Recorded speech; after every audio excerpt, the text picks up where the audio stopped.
نحمده ونصلي على رسوله الكريم أما بعد فأعوذ بالله من الشيطان الرجيم بسم الله الرحمن الرحيم أفمن يعلم أنما أنزل إليك من ربك الحق فكمن هو أعمى إنما يتذكر أولو الألباب الذين يوفون بعهد الله ولا ينقضون الميثاق والذين يصلون ما أمر الله به أن يوصل ويخشون ربهم ويخافون سوء الحساب صدق الله العظيم.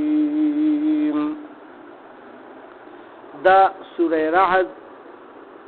دریم رکوع شروع کی گئی پدې کې الله سبحانه وتعالى فرمایي افمن يعلم آیا وی هغه سړی چې پوهیږي یعنی علم لري انما انزل الیک چې څه نازل شوي دي تا ته من ربک الحق ستا د رب د طرفنا هغه حق دی کمن هو اعمى یا د هغه سړی چې هغه ړوند وي او د ړوند نه مراد دلته کې د سترګو ړوند وي د سترګو ړوند نه د زړه ړوند وي چې هغه تصدیق نه کوي د دې یعنی کافر یعنی هغه سړی برابر نشي کېدی د هغه سړی چې کوم بینا دی څنګه چې د بینا او د ړوند برابرواله نه کیږي نو داسې چې څوک قرآن او د الله پیغمبر او الله سبحانه وتعالی حق ګڼي د هغه او د کافر دا یو برابر نشي انما يتذكر اولو الالباب حقیقت دا دی چې فیږي خو هغه سره چې هغه عقل او شعور لري کنه ابر دې تصدیق کوي چې دا د الله تر طرف نه الله کلام نازل شوی دی او بیا الله پاک فرمایي الذين اغكسان يوفون بعهد الله چې پورا کوي د الله سره شوی وعده ولا ينقضون الميثاق او نه ماتوي هغه مضبوطي وعده چې کوي کړی وي مضبوطی شي وي چا سره وعده کړی وي د ټول نه اوچته وعده او د ټول نه مخکې وعده چې د انسان کا بدن او هغه الله سبحانه وتعالی عالم ارواح کې د ټول روحونو ناغشته چې الله سبحانه وتعالی دا روحونه ټول پیدا کړو بیا ورته چې الستو بربکم آیا زستاسو رب یم یعنی رب منیما تاسو دا سوالو وی بلا بلکې ته زمونږ رب یعنی ته زمونږ رب یې کاغه کافرانو روح دی او کاغه مسلمانانو روح دی دوی ټول دا اقرار کړی دی چې ته زمونږ رب بلا او ته زمونږ رب بلکې ته زمونږ رب بلا مطلب دا شو کنه نو دا نفي جواب په یعنی ثبات سره یعنی روحونو ورکړی دا او ټول روحونو الله پاک رب منل دي لیکن دنیا ته چراغ او دای بیا شیطان په مختلفو قومونو څنګه مهنت کړو او داغي په مهنت کې یعنی چې کوم قوم څنګه گمراه شي او دای بچی ما غشان دي گمراه او بیا الله سره قسم شریکان جوړ کو په سونو بوتان جوړ کو او په زورګونو قسمه په دنیا کې اوس بلاویږي عقیده او بوتان او قسم لغه رضا ټول د هغه وادي خلاف ورزي د چې کوم دی یعنی زموږ روحونو الله سبحانه وتعالی سره کړی دا نو کوم خلک چې مؤمنان دي په دنیا کې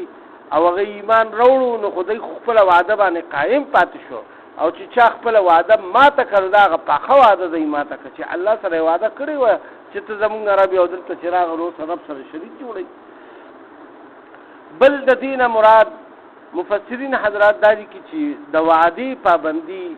کاغه انسان په دنیا کې یو بل سره وکي کنه نو د هغه ډیر زیاته ضروری ده او رسول الله صلی الله علیه و وسلم تم الله پاک د دې تلقین فرمایلی دی چې تبر خپل وعدو پاسداری کوي تر دې پورې چې کله فتح مکه شو او بیا کفار باندې مسلمانانو ته غلبه حاصله شو نو رسول الله صلی الله علیه وسلم تعالی پاک کو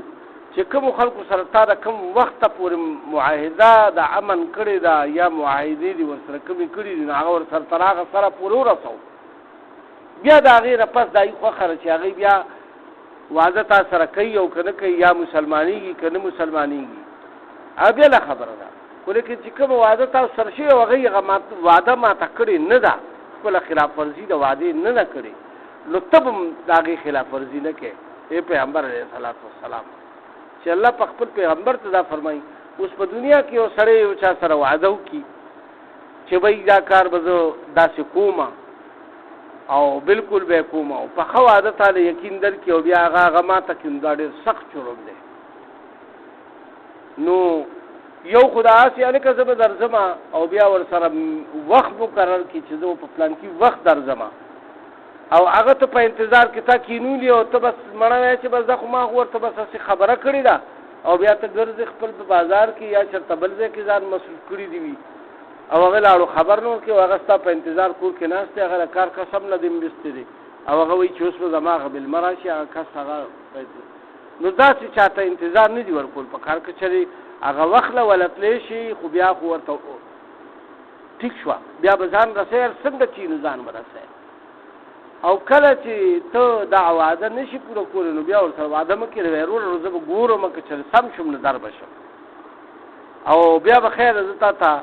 اطلاع درکړم چې زه درځم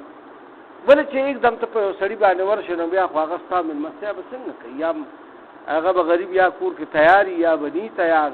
کور کې به د هغه بندوبست وي یا به نی بندوبست دا خو چې ته ورته چې زه درځم نو هغه به خپل بندوبست وکړي طالبه د ځای بندوبست وکړي د ناستې پاستې بندوبست ولري او چې تاسې داسې لاړ چې بیا خو به د لارې نه واپس راځې نو هر هغه وعده که هغه د کاروباري شکل کې ده که هغه دنیاوي شکل کې ده دغه شانتې دا خو ما تاسو ته یو معمولي غوندې خو ډېرې غټې غټې وعدې وي چې خلک د کاروبار په شکل کې یو بل سره وکړي نو هغه پوره کول په کار دی چای که په هغې کې نقصان هم راځي نو دا بیا پوره کوي د دې لپاره د وعدې ولا ينقضون الميثاق او نه ماتوي هغې خپلې وعدو لره وعدې نه ماتوي دا هغه خلک چې دي او بل صفت اوس الله پاک چونکې مخکې خپل وحدانیت بیان کړو بیا د کفارو او د مسلمانانو ذکر فرمایلو او د اسمانونو او د ځمکو طرف ته خلک بیا ډېر مثالونو سره کفار پوی کړ چې یعنې مطلب دا دی الله وحده لا شریک دی دا د الله پیغمبر دی دا د الله کتاب دی که نه ډېرو طریقو سره هغه وحدانیت مسله بیان شوه اوس احکاماتو کې څه احکام بیانېږي هغه یو دا حکم چې کومه وعده ده نو دا د دې خلاف ورزي به نه کوي رسول الله صلی الله علیه وسلم به چې چا نه کوم صحابي نه دغه غشتون ورته وایي چې یو خو به شرک الله سره نه کوي بل به د مونځ پابندي کوي او بل به چې کوم دی نو د وعدو پابندي به کوي دغه شانتې وعدې به مختلف قسم د مختلفو ډلو نه په مختلفو احادیثو کې راغلي دي خو د وعدې د پابندۍ پکې هم ډېر زیات ذکر راغلی دلته الله پاک په دې کې خاص طور فرمایي چې دا خلک چې کوم مؤمنان خلک وي نو هغوی به وعدې خپلې نه ماتوي بل صفت بدای والذین یصلون وهغه کسان چې ملاووي ما امر الله به ان یوصل هغه رشتو لره کوم چې الله حکم کړی دی د هغې د ملاولو یو بل سره ويخشون ربهم او یریږي د رب خپلنا یعنی د الله د یری د وجې نه چې کومې رشته دارې دي او د الله د طرف نه حکم دی چې تاسو به رشته دارې نه ماتوئ یو بل سره به ښې به دې نه پرېږدئ په معمولي خبرو باندې نو دی رشته دارې نه ماتوي په معمولي خبرو باندې رشتې نه پرېږدي یو بل سره کلی وګړی نه پرېږدي د دې لپاره د رشتہ دارۍ ډېر لوی ثوابونه راغلي دي چې څوک رشتہ داري قائم ساتي الله پاک بدله په دنیا کې عمر هم د سیوا کې د رزق کې به برکت واچي او چې څوک رشتہ دارۍ کټ کوي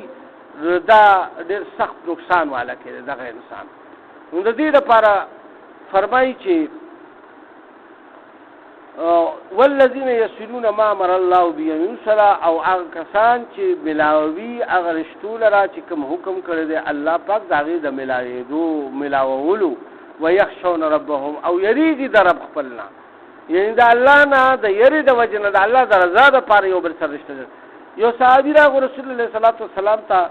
عرض کوي چې یا رسول الله صلی الله علیه وسلم زمانه تر زامن دی او زپ بیا ورزما او کله ور سره کوم او غي ما سره کله نه کوي کنه په ما باندې صحابه دراشي ما سره نه کوي نو وي دغه خو غریشتہ لري پالل شو کنه کچره يم تاسو سره کوي او تم ور سره کوي دا بدل شو د دې خو خاص دا ثواب نشته دا چې تاسو سره نه کوي او ته په بار ورزي د دې ته ډېر لوی اجر ملاويږي د دې لپاره د رشتہ دارۍ ډېر زیات که چالم د یعنی تپوس لځي څوک بیمار وي یا څه خبره پې راشي نو هغې له ورتلل پکار دي رشتہ داري نه دي کټ کول پکار او دلته کې الله پاک اوس یو بل صفت فرمایي ويخافون سوء الحساب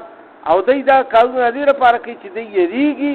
دغه سخت حساب کتاب نه چې سرته الله پاک په حساب کتاب کې راګیر نه کړي او ځکه په یو حدیث مبارک کې راغلي چې د قرآن او د رشتہ دارۍ د دعوی نه یریږي په ورځ د قیامت به دا د عرش د لاندې ولاړ یو اوازونه به کوي چې چا مونږ پرې کړي یو او چا چې زمونږ حق نه دی ادا کړی نو یا الله تو هغوی د خپل حق نه محرومه کړي یعنی دی د جنت نه محرومه کړي دی به جګړه کوي باقاعده نو د رشتہ داري قایم د قرآن شریف خیال ساتل د دې تلاوت کول په دې باندې عمل کول تلاوت کو او عمل پې نه کوو نو بیا هم دا خلاف ورزي ده د الله د حکم لہذا قرآن باندې عمل هم کول دا د عمل لپاره راغلی دا کتاب عمل دی الله پاک دا وقتا فوقتا نازل کړی دې لپاره چې کله بس واقع وشوه صحابو کې نو الله به آیاتونه نازل کړي چې داسې کار کوئ د جوارۍ نه منې که د سودخورۍ نه منې که دا یعنی بدفعلی نه منې که فحاشۍ نه د دې څیزونو نه ټول کارونو نه منې که او د ښو کارونو د صله رحمۍ او د وعدو د ایفا او د دې نیکو کارونو د مونځ ادا کولو د زکات ادا کولو او د دې اهتمام او خپلو کې یو بل سره جوړ ساتلو فساد نه برپا کولو اوس به هغه راشي د فساد په باره کې او بل الله پاک فرمایي والذین صبروا ابتغاء والذین صبروا او هغه کسان چې صبر کوي ابتغاء وجه ربهم د رضامندۍ د الله د رب د خپل دپاره یعنی د خپل رب د رضا دپاره صبر کوي چا ورته تکلیف ورسولو او د ده قوت طاقت رسي له بدلې خو د صبر وکړو د حضرت علی کرم الله وجهه مبارک دا یو ډېره مشهوره خبره ده چې یو کافر سره دی په جګړه شو او هغه یې راوپرځولو او چې کله یې راوپرځولو او بس ده ته سر پرې کولو نو بس په دې کې هغه پې توکاڼي توکه په مخې وله توکاڼي توکه نو دې ته एकदम پاسېدو او پرې یې خو سړی کافر اریان شو چې دا څنګه چل دی وایي تا خو زه وجلم او چې ما در باندې توکاڼي توکه نو په کار دا دی چې تا خو نورم په غضب کې زه وجلی وی ولې چې تا لکه وایي اول ما ته د الله د رضا دپاره وجلی او وایي اوس زما په زړه کې هغه غصه راوچته شوه د خپل نفس هغه وایي ما وی چېرته الله سبحانه وتعالی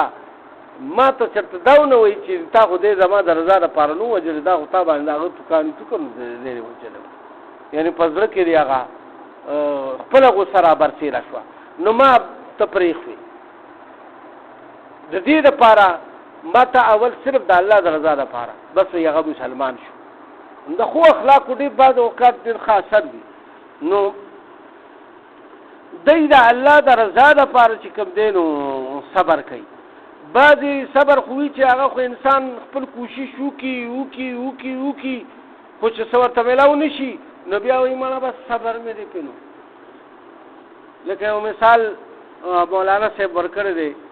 مولانا تقی عثماني صاحب، هغه دا مثال ورکړی دی چې وایي که چېرې فرض که یو سړی دی یو غل دی هغه چېرته لاړو غلا دپاره، هغه کور ته واوړېدو خو هغه دا ګمان و چې یاره دی که به ډېر زیات سره و سپین یې ورڅه به او چې هلته لاړو هېڅ هم نو او بیا راشي او بیا جومات ته لاړ شي او بیا مونځ باندې ودرېږي وایي چې یاره دا بس ظاهره بس صبر به وکړو. نو تا څه صبر وکړو؟ تا خو خپل کوشش وکړو. نو د دې لپاره یعنی دی ته صبر نه شي ویلی، صبر دی ته ویلی شي چې قوت طاقت وي او ته صبر وکړې نو صبر په خپل ځان باندې. یعنی په ابتدا کې زوی دې مړ شو او تا انا لله و انا الیه راجعون دی او په ځان دې را باندې نه کو او سینه دې ونه دربوله او الله نه دې ګیلې شکوې ونه کړي او بس تا ووایې چې یا الله ستا امانت او تا واخېستو او بس ته زمانه راضي شي او زما دپاره د آخرت ذخیره وګرځې نو دې باندې بیا تا اجر ملاویږي. نو دلته کې الله پاک د هغې ذکر فرمایي چې هغه کسان چې صبر کوي خو د الله د رضا لپاره او بل خبره څه کوي واقاموا الصلاة او قائموي منځونو لره وانفقوا او نفقه کوي یعنی ورکوي مما رزقناهم د هغه نه چې کوم موږ دوی ته رزق ورکړی سرا وعلانیة په پټه او په ښکاره. دلته کې الله پاک ګوره مخکې دا دوه صفات ډېر غټ غټ صفات او دا چونکې په نفس باندې ډېر ګران پرېوځي یو د وعدې خلاف ورزي انسان چې کوي نو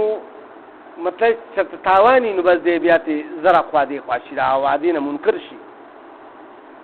که نه یا ګیریږي نو وعدې نه منکر شي یا صبر ډېر ګران کار دی په ابتدا کې په یو غم باندې. نو دې ذکر الله پاک د مونږ نه دلته مخکې فرمایلی دی چې یعنې د دې اهتمام وکړئ دا د الله د یرې سره حاصلېږي دا څیزونه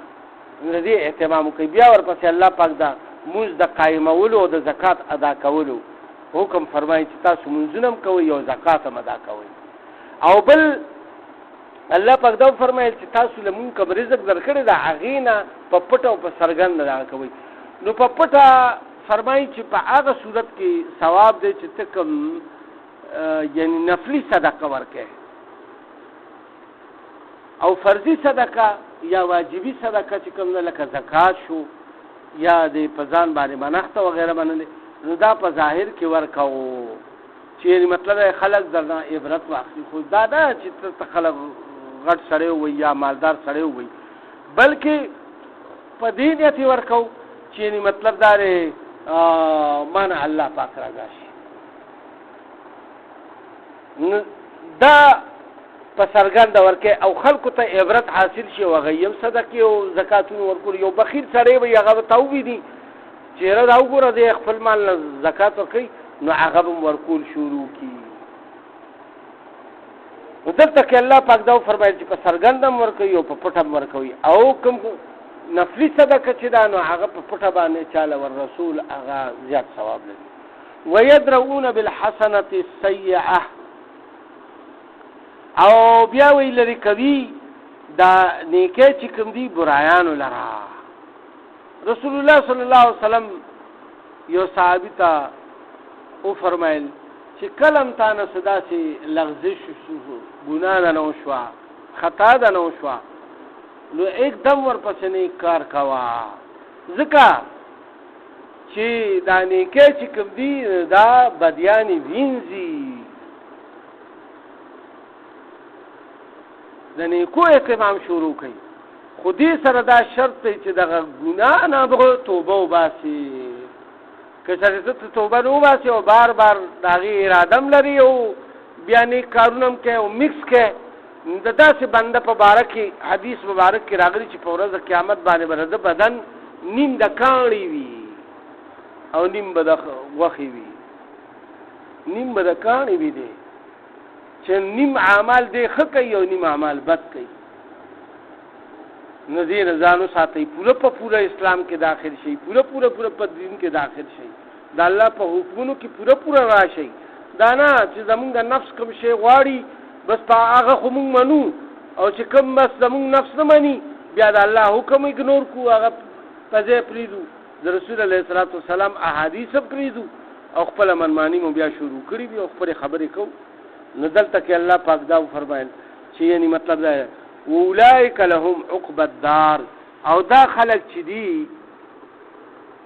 دی د پاره د آخرت کور دی، هغه ښه کور د دی د پاره دی چې کوم دا کارونه کوي چې کوم بیان شو په دې آیات شریف کې. او بیا د هغې صله الله پاک فرمایي چې دی ته به څه میلاویږي په آخرت کې. کور خو آخرت چې کوم دی نو هغه ورته به میلاویږي، خو به کوم ځای کې ورته میلاویږي نو هغه ورته الله پاک فرمایي جنات عدن، هغه په داسې باغونو کې چې هغه به په هغې کې به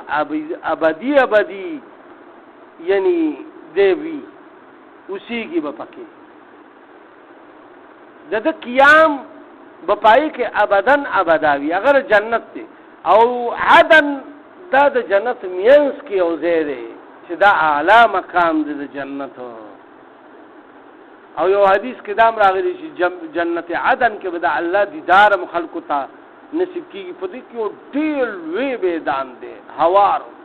څنګه چې تاسو دا ګراوند ګورئ بعضې وخت که نه، دا ډېر لوی ګراوند چې وي او په لکونو خلک پکې راځي، نو داسې به په هغه جنت کې یو ډېر لوی وسیع غریض لوی میدان وي، تر لرې پورې ښه ښکلی شین مزېدار. او بیا به جنتیانو ته چې کله الله پاک دیدار کوي که نه، نو هغه به په جنت عدن کې کوي.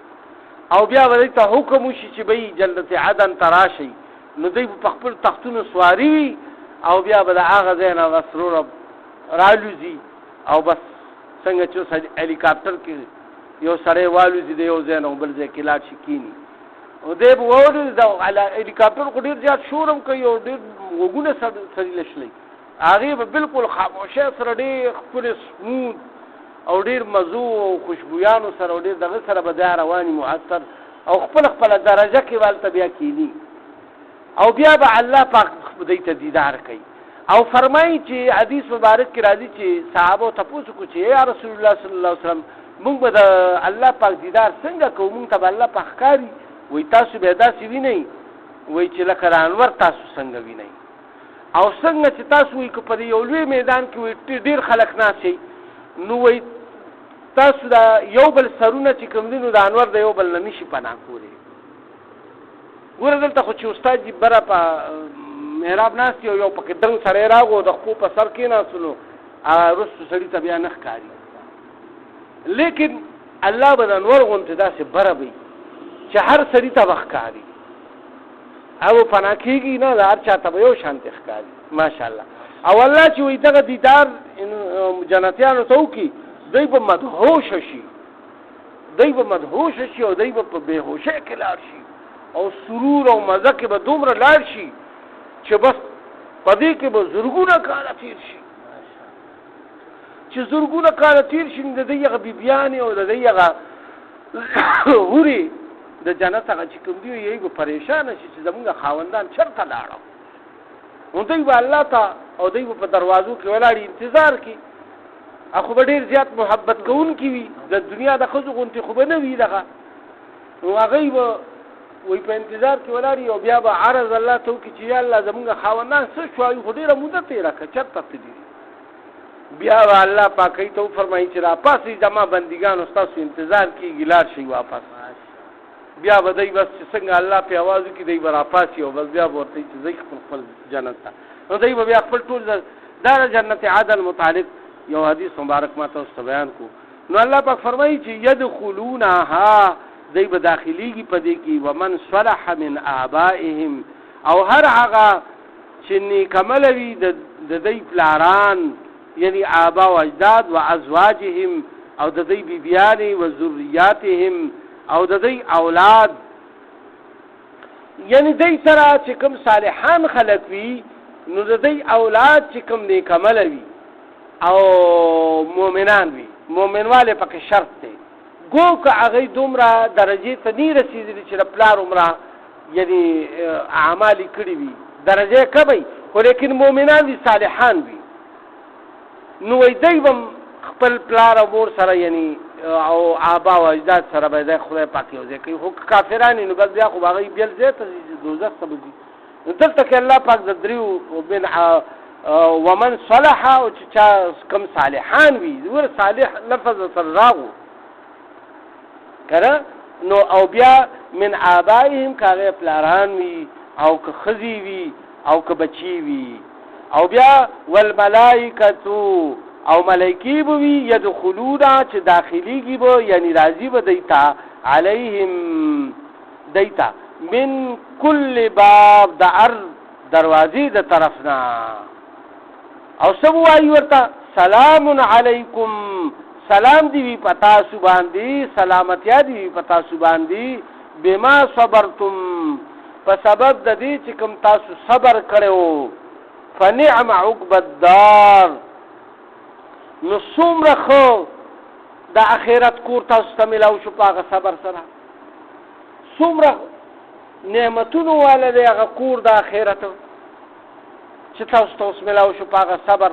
او په هغه ښو اعمالو باندې. کوم چې ذکر شو یعنی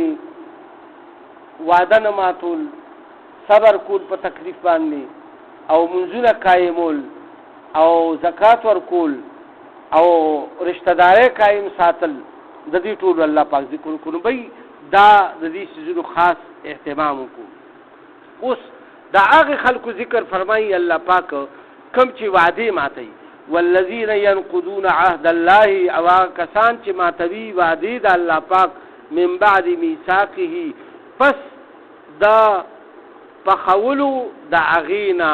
یعنی خې پخې وعده کړی، نو عالم ارواح کې چې کوم خلکو وعده ماته کاغه کفار دي، دوی غټول وعده ماته کړی ماته کړی دا چې څومره کفار دي، يهود او نصارا او کفار. ويقطعون ما امر الله، او ماتوي دا هغه رښتیو لره چې کوم الله پاک د هغې د جوړولو حکم فرمایلی. دې کې اوس هغه خلک هم راغه چې هغې رښتې ماتوي، خو مسلمانان خو رښتې ماتوي. به ان یوصله، چې د هغې د ملاولو الله پاک حکم فرمایلی دی. ویفسدون فی الارض، او یا فساد برپا کوي په ځمکه کې، جنگ جګړې کوي، بس دروزې جوړ کړي، غلاګانې کوي، د خلکو حقوق وي. فساد په څو قسمه دی، صرف دا یو فساد نه دی چې بس هلکه جګړې خلکو سره کوي او بس خلک ولي. د یو سړي حق وال دام فساد دی، دروغ ویل دام فساد دی، چې د هغې په ذریعه سره ته د هغه حق باندې قبضه وکړې، هغه ته یا نقصان ور ورسوي. نو دا فساد ولې دی؟ فساد په دې وجه دی چې دې کې د یو سړي حق والی شي، د هغه په زړه کې یو غوسه راوچته شي که نه، چې د هغه په زړه کې یو غوسه راوچته شي، نو هغه بیا د انتقام په شکل کې هغه څه چل کوي، د انتقام په شکل کې بیا هغه څه چل کوي، هغه بیا د ده نه بدله اخلي، نو فساد برپا شي که نه، درز او خونریزي شروع شي، نو څه نه شروع کېږي، خو د یو بل د حقوقو د والو نه شروع کېږي که نه. جنګ جګړه په څه کېږي؟ په مال دولت باندې کېږي، په ځمکه په جایداد باندې کېږي، یا چاله د تاوان بې ځایه ورکو، یا د چا سیس ته نقصان ورسولو، هغه بدغضبه شي او راباندې کړي در باندې، او تم بس بیا پرې راباندې کړي، نو بس چې کوم زورور شو، نو بس نو فساد برپا شي، دوه فیملیانو او د دوه ګرانو او د کورونو والا جګړې، قبیلو جګړې شروع شي، او قتل و غارتګیري شروع شي. نو فساد دا فساد په ځمکه کې پیلاول دغې ته وایي. اولئک لهم اللعنة، دا هغه خلک دي، دغه خلک چې کوم دي، لهم اللعنة، د دوی دپاره لعنت دی، ولهم سوء الدار، او د دوی دپاره ډېر خراب کور دی د آخرت. ای دپاره خو ډېر خوږ کور دی که نه، او دوی دپاره ډېر خراب کور دی. الله یبسط الرزق، او الله فراخ کوي رزق، لمن یشاء، د چا چې وغواړي، ویقدر، او راغونډی یعنی کمی چې د چا وغواړي، یعنی چاله کم ورکوي، چاله زیات ورکوي. دې ته موږ ګورئ څنګه مازدیګر حدیث مبارک بیان شو چې یعنی مطلب دا دی د ځان نه بره خلکو ته وګورئ، ځان نه لاندې خلکو ته وګورئ چې تاسو سره د هغه نعمتونو نه قدرې پیدا نه شي کوم چې تاسو له الله درکړي. که ته بره ګورې نو تاسو بیا نه قدرې وکړي چې مړه زما داسې بنګله ده، د هغې بنګلې ته وګوره عالیشان بنګله ده،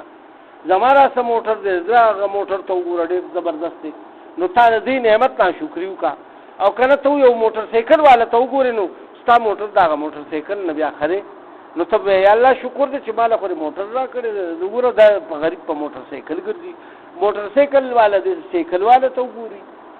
سایکل والا دی پیدل ته وګوري، پیدل د شل او ګوټ ته وګوري چې ما له خو یا الله خپې را کړي چې په خپله خپلو خپو خو ګرځم که نه. نو دا د نعمت ناشکري به هله نه کېږي چې ته د ځان نه لاندې ګورې او که بره ګورې بیا به ناشکري کوې. نو دلته کې الله پاک فرمایي چې یعنی مطلب یې چاله به زیات ورکړي چاله به کم ورکړي، نو تاسو به د ځان نه ښکته خلکو ته ګورئ او بیا به د الله پاک د نعمت شکر به وباسئ په دې طریقه. وفرحوا بالحیات الدنیا، او بیا دی بس په انخطي په د دنیا په زندګانۍ کې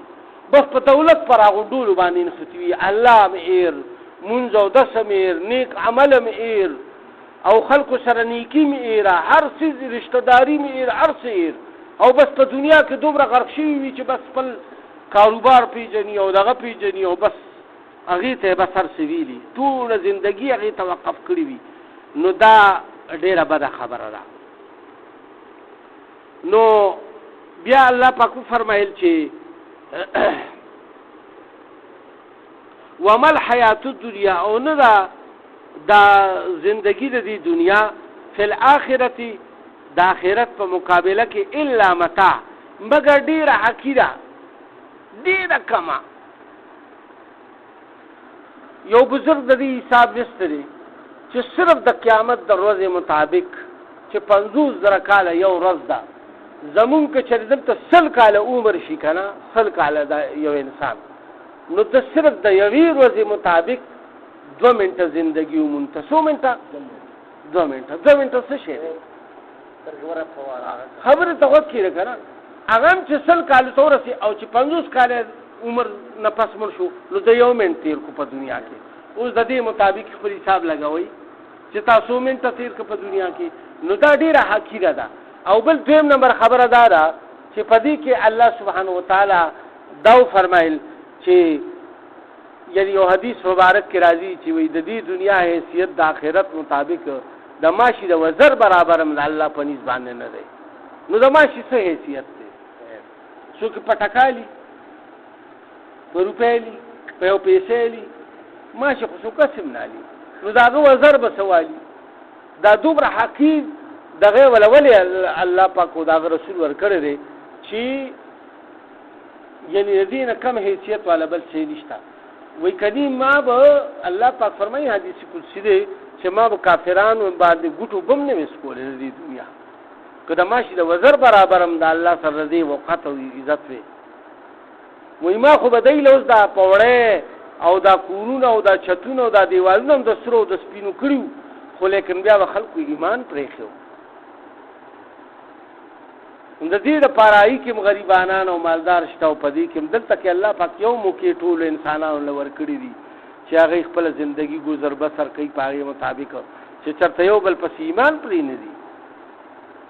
او یا که ټولو مسلمانانو ته سره او سپین ملاویږي بس بیا به یو کافر پاتې نه شي، بیا خو امتحان ختم شو، بس وایي هلکه مسلمانېږه او بس ورځه پې راغونډوه دولت. نو په مسلمانی خو په باندې خو دولت مولت نه ملاویږي که نه. نو دې دپاره یعنی الله پاک فرمایل چې دا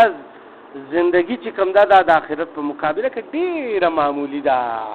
الله سبحانه وتعالی دې مونږ ټول په دې باندې د عمل توفیق راکړي. یا الله زمونږ ځانات ته په خپل درګاه قبول او منظوره کړي، که په دې په معنا او په مفهوم کې زمونږ څه کمې زیاتې شي معافرات وکړي. مونږ نه کارونه والي چې ستاسو د رضا او د لقا او د قرب سبب جوړ شي. مونږ کې کورونو اسپتالونو کې الله څومره مؤمنان مسلمانان بیماران شفایاب کې، څوک قرضدارانی د قرضونو نه خلاص کړي، د چا څه شرعي حاجات تا ته معلوم دي الله د خپل غیبي خزانو ورته پوره کړي. تر څو پورې څومره مؤمنان مسلمانان سره زموږ د آبا او اجداد څومره وفات شوي د ټول مغفرت وکړي موږ ته دا راتلونکي منزلونه آسان کړي او رحم کرم والا معاملات په دنیا او آخرت کې په آخر کې مدازي مشانه کلمه لا اله الا الله